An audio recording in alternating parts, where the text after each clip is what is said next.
বাচ্চা দিয়ে আমার চেয়ে ফকির। আমি তো এক হাতে চাই বাচ্চার কাছে, আর বাচ্চা দিয়ে দুই হাতে চাই, তো আমার চেয়ে বড় ফকির। এরে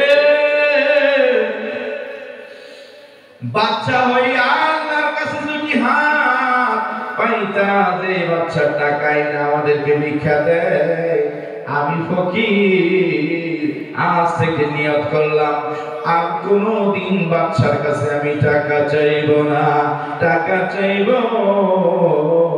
বাদশার মালিক যে আল্লাহ, আমার মালিকও সে আল্লাহ। ঠিক কিনা বলে? ঠিক কিনা? ফকির নিয়ত করে ফেলেছে, আমি আর বাদশার কাছে চাইব না, আমি চাইব আমার মালিকের কাছে। ফিরে আসছে আয়েশা। পরদিন থেকে উনি আর বসে না। পরের দিন থেকে বাড়ির সামনে বের হয়েছে বাদশা, ফকির থেকে দান কইরা উনি রাজকার্যের মধ্যে যাবে। যায় যে ফকির একটা বই দিয়েছে, কই কিরে আরেকটা বই?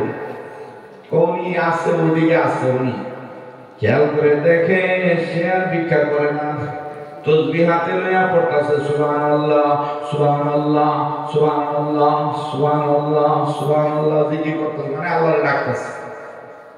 সে আর ভিক্ষা টিকা বাদ দিছে। একজন বসে জিজ্ঞাসা করে, বাচ্চা তোমার দুষ্ট কই? কই দুষ্ট এখন ভিক্ষা ছেড়ে দিছে, ওদিকে যায় বসে আছে।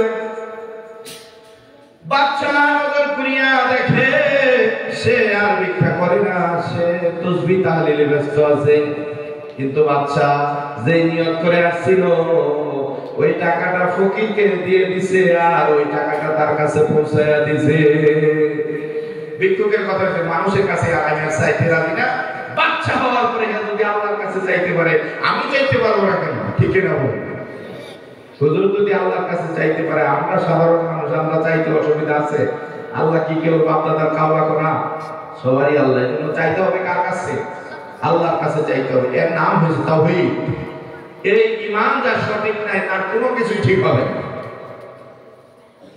এর নাম হচ্ছে তাওহীদ, এর নাম হচ্ছে ঈমান। আল্লাহ তাআলা খাওয়ায়, আল্লাহ পালে, আল্লাহ সবকিছু করে।